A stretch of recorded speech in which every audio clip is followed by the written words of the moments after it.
Hey, it's John and Mike, brew-dudes.com, and we're fresh from Homebrew Con 2019, right in our backyard in Providence, Rhode Island.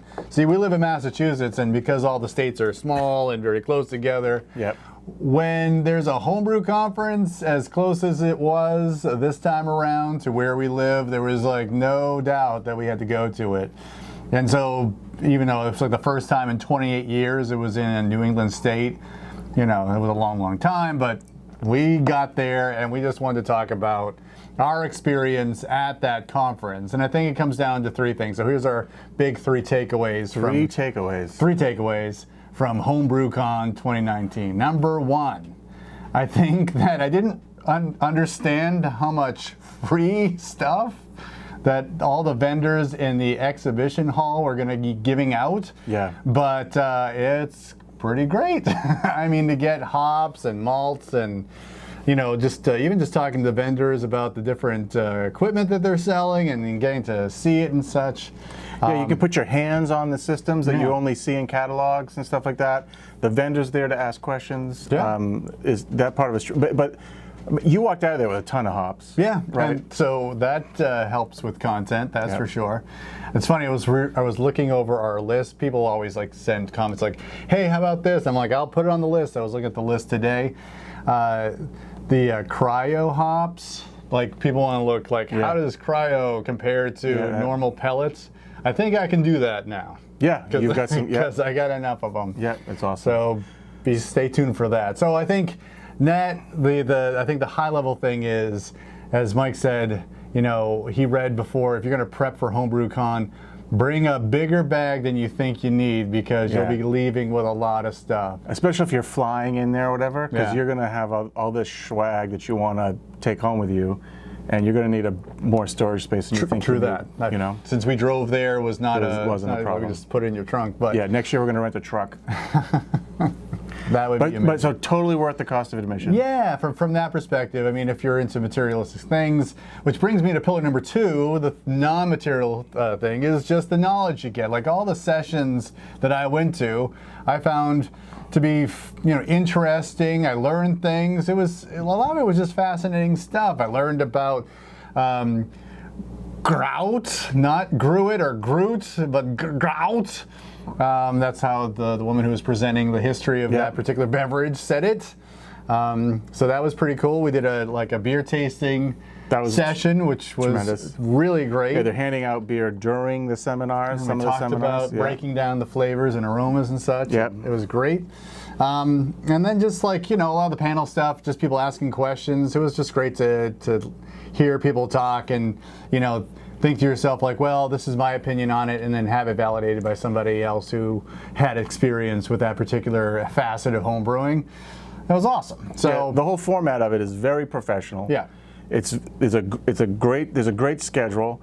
I think the biggest challenge to all these seminars, attending these seminars, is like picking which ones you want to go to. Right.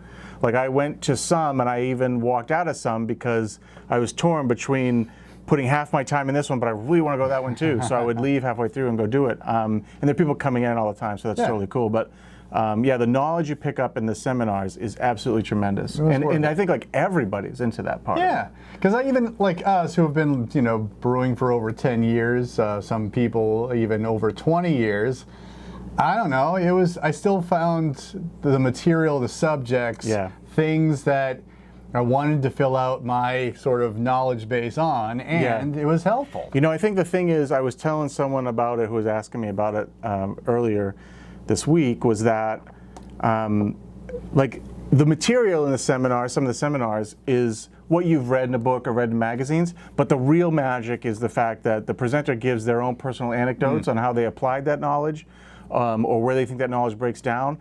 And then more importantly too, after every seminar, people are free to ask questions. Yeah. So to actually hear someone ask a question, you go, I've never really thought of it that way before. True. And then the presenter's like, I haven't thought of it that way either. And so you get to you're seeing that growth in knowledge. So true that. So that is pillar number two, and I think the last one, of course, is the people that you meet when you go to Homebrew Con. I think it's not only like people that of, like some of the beer famous people. Yeah. Like, a Denny Con, for instance, that, this guy has been talking to on homebrew forums for years to put a name to a screen, a screen name to a face. Is a good experience. And then, like, I don't know, just meeting other homebrewers who are like, live in our state. Like, I think that on club night there was a really strong contingent of Massachusetts, Rhode Island, New Hampshire, other New England homebrew clubs, and like, we know these people from seeing their names. You see their names on sheets, things like that, and their judges. So you know these people, so it's like nice to meet them. Something that goes along with that then too is like, part of the people piece is also on club night, drinking all the beers and being able to like really see how creative people are in this hobby, how generous they are in the hobby, and how passionate they are about the beers.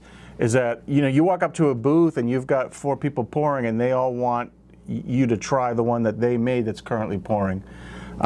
So it's just fantastic, that part of it, just to really see the passion and talk to the people. And that leads to the actual National Homebrew competition. You sit in the audience with the people who are like, they've got beers on the line. They're seeing they're going to win. They hoop and holler when they do. And then after that's all done, all the entries are ready to be popped open to kind of close out the whole show. You can see how much friendship there actually is amongst these brewers, because there are groups that are sitting together and one of their brewers wins, and then there's a group over here that'd be cheering for that group, right? And they weren't doing that for every single award, so it was just like they somehow know each other. And from what I've heard, because of going to Homebrew Con, they make these friends that they see once a year, but the homebrewing unites them, right? Absolutely. So it's cool. So I think that's the people part, and then, it just. Since we're like semi-famous, we're like less beer famous than other beer famous people, just to have people come up to you and say like, hey, I know you, I see you on YouTube, and thanks a lot for the videos you put out. I mean, that's pretty humbling. Not that we went in there to like, hey, I guess let's see who can recognize us. Like, we just went in just to be, I don't know, attendees. We went in to have a good time and to learn, just like everybody else. But like to have people come up and say, hey, thanks for the videos, keep going. Like, first of all, humbling, and two, inspiring. It helps us to say like, what we're doing is good stuff. People like it. It's not just, from the comments, but like to see a real human being say that to your face. That's something else. So we're going to keep doing this? Yeah. Okay, great. I know this guy wanted to get out of it. But no, I guess, rounding it all up, those are the 3 things. It's all about the knowledge, it's all about the people, and it's all about the swag, I guess. But anyway, I hope that if you have a chance to go to a homebrew conference in the future, that, you don't pass it up. Like, if you say like, yeah, I'm 50-50 on it, go for it. It's worth it. Yeah, you won't be disappointed. If you're near Nashville in 2020, like, get there. Because I think that if you're like us, you're passionate about the hobby, you won't be disappointed. That's for sure. Yeah, if you can drive to a Homebrew Con, definitely make it happen. But if you're on the fence about spending money for flights, which can be expensive, I still think that it's probably going to be worth your while. Figure it out. So cool. All right, that's our Homebrew 2019 recap. Hope you enjoyed this. Hopefully you learned something about the conference if you ever were asking about it, like, is that worth it or whatever. Well, these brew dudes loved it. And, we'll see what we can do about next year. If we can stow away some cash maybe to get there, but I'd like to get there, and maybe we can try to figure it out. Which means we need more subscribers and more likes. Look at this guy. He's just gonna ask for it. But if you like this video, subscribe to our channel, give us a thumbs up, hit the notification bell, whatever. Click on a couple of those ads. Don't say that. You're probably gonna ruin everything. Oh, sorry.